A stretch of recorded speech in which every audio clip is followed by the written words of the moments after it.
Bismillahirrahmanirrahim. Assalamualaikum warahmatullahi wabarakatuh. Alhamdulillah, wassalatu wassalam ala rasulillah wa ala alihi wa sahbihi wa mawalah amma ba'du. Tapi sekarang pelajaran bahasa Arabnya kita lanjutkan ke mansubat yang keenam ya, yaitu hal atau keterangan keadaan atau kondisi. Bisa dilihat di kitab Al-Muyassar halaman 62 sampai halaman 63. Al-hal ya, berikutnya kita tulis dengan HAL. Beliau katakan ismun yudkaru libayani hayatil fa'ili awil maf'uli bih hina husulil fi'li.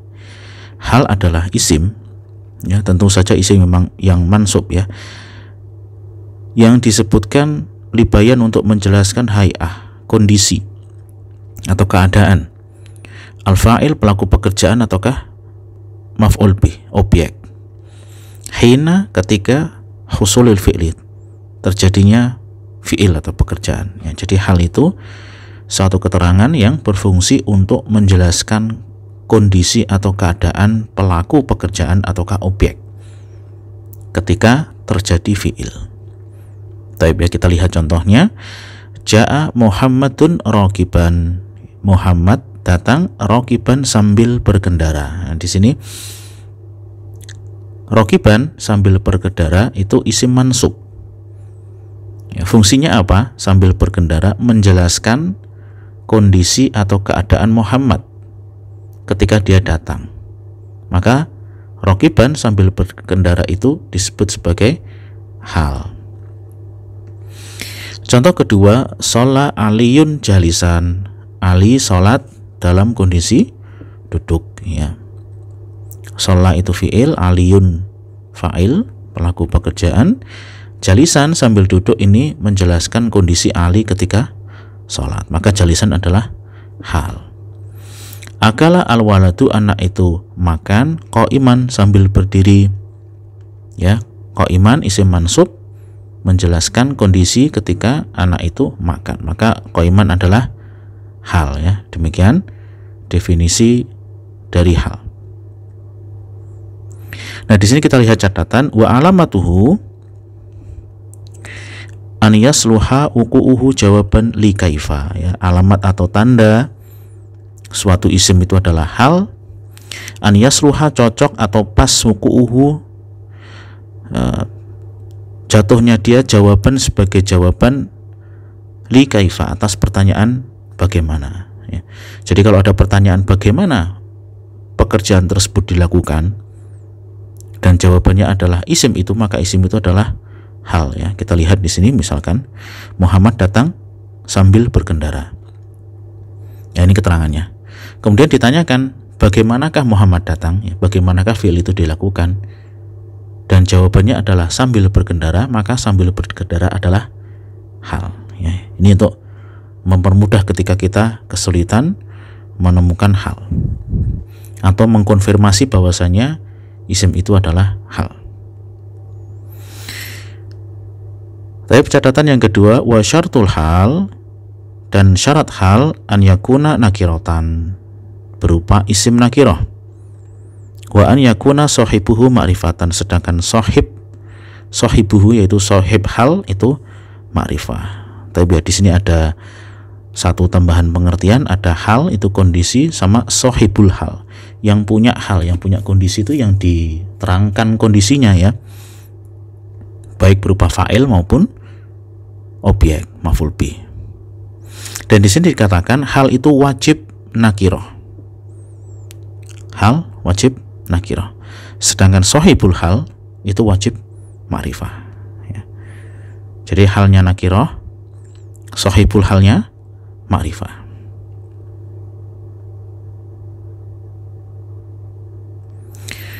Tapi kita lanjutkan jenis-jenis hal ya. Jadi keterangan kondisi atau keterangan keadaan itu ada dua macam. Yang pertama hal yang mufradah, yang berupa satu kata atau kata tunggal. Jenis kedua adalah murakkabah yang berupa susunan ya. Susunan maksudnya susunan jumlah.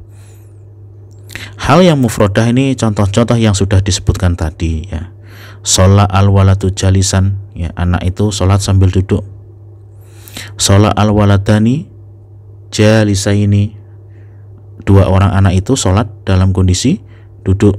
Sholat al-auladu jalisina, anak-anak itu sholat sambil duduk. Maka jalisan, jalisina, dan jalisaini dan jalisini adalah hal mufrodah, yaitu hal yang satu kata. Ingat di sini mufrad di sini bukan berarti isim yang menunjukkan jumlah satu yang merupakan lawan dari musanna atau jamak, bukan. Tapi mufrodah di sini satu kata, ya. Jalisan itu satu kata, jalisaini juga satu kata, jalisina juga satu kata.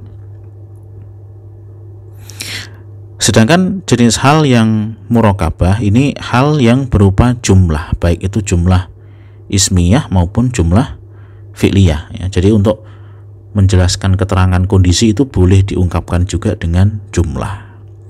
Contoh ya, ja'a al-waladu yabki, telah datang anak tersebut, yabki dalam kondisi sedang menangis. Maka ja'a al-waladu ini fi'il fa'il, sambil menangis itu diungkapkan dalam jumlah fi'liyah, yaitu yabki. Ya, boleh-boleh saja, nggak mesti harus menggunakan isim yang mansub seperti ini. Boleh berupa jumlah. Contoh kedua, ja'a aliyun yamshi, Ali datang dalam sambil berjalan, ya, atau dalam kondisi berjalan. La tashrab wa anta qa'im, jangan engkau minum sedangkan engkau berdiri. Ya, ini ya bagi yamshi dan wa anta qa'im ini contoh-contoh jumlah yang berposisi sebagai hal, ya, atau jumlah haliyah. Tapi ya, ini sekedar mengulang. Di sana jumlah itu bisa berposisi sebagai sifat, bisa pula berposisi sebagai hal, ya, apabila mengikuti satu isim. Kita lihat kaidahnya, kullu jumlatin waqa'at ba'dan nakirati fahiya sifatun, ya.